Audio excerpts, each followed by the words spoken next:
The views expressed are solely those of the speaker and not necessarily those of Paltalk.com, AVM software, or its advertisers.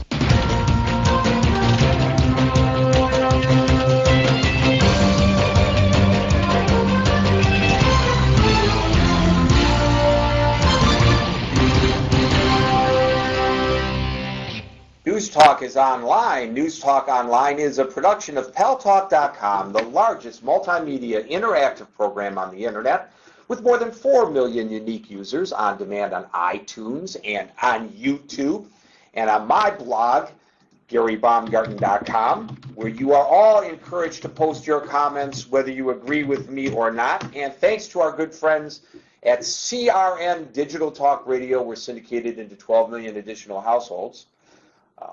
I welcome you all to the show. I'm your host, Gary Baumgarten. Today, I am privileged to bring to the show David Saranga from the Israeli government. He's the media guy here in New York City who has to deal with guys like me who want to ask tough questions.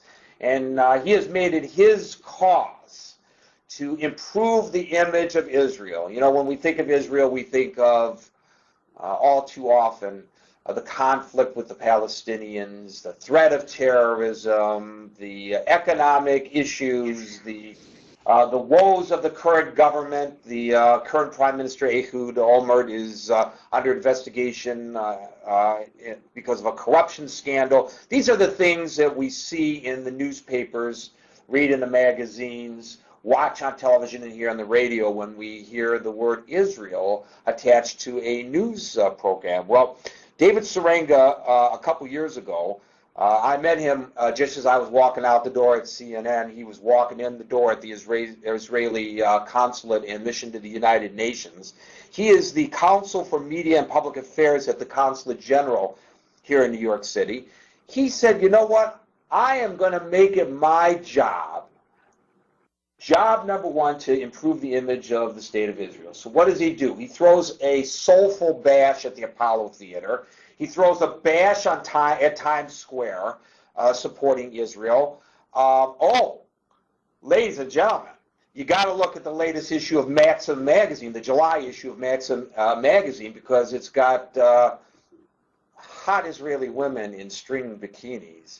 David, I thought you were my friend. You promised me when you walked through the door that you and I would be buddies, and you did not invite me on that shoot. What's the matter with you? You know why? Because it's not the last one, the last issue of Maxim. It's the previous one, the previous year July issue.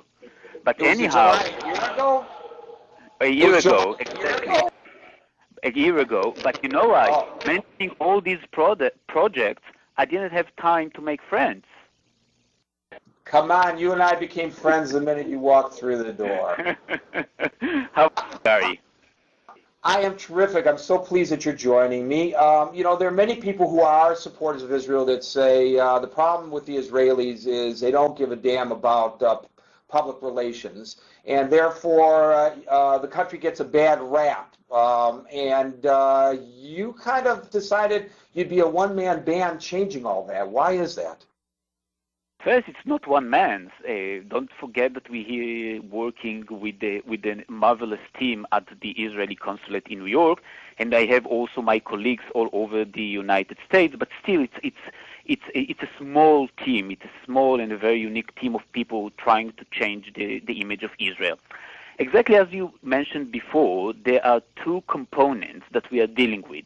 On the one hand, we have what we call the bread and butter of our work, which is to try and to convey Israel's message when it comes to the conflict.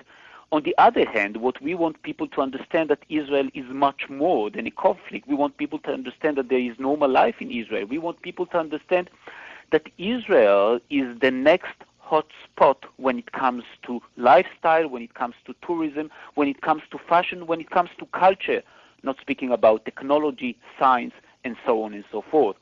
So therefore, our work here is on one hand to deal with the hardcore issues, the political issues, and on the other hand to convey this message of normality of Israel.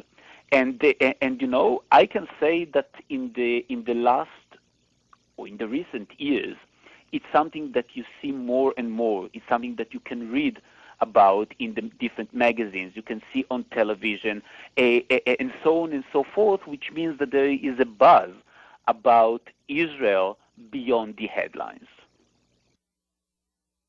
But the problem is the headlines, right? I mean, every time there is a rocket attack from the Gaza, every time somebody in a bulldozer runs over some people, and I will say that since the security fence/wall has been put up, the number of terrorist attacks has diminished tremendously. I, for one, have no fear of going to Israel, but it's got to put an image in the minds of people that this is a war, it's a constant war, it's not a safe place to go.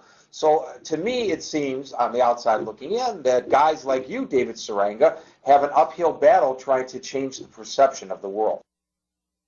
You know, you touched the essence of our work, because as you mentioned, on the one hand, if we are dealing with security issues, and yes, we are dealing with security issues, I think this is one of the problems of a lot of Western countries these days, dealing with security issues, dealing with terror, and so on and so forth.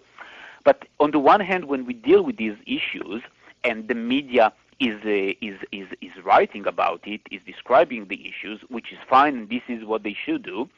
At the same time, we want to bring the message of normality. And it's not an easy job. It's not an easy job. It's not an easy task talking about these two components together. Having said that, I think that people today understand that we, the people who live in the Western world, we are under a certain kind of threat when it comes to terror, when it comes to the access of evil, and so on and so forth. So therefore, even when it comes to Israel, people understand that, yes, when it comes to the Palestinians,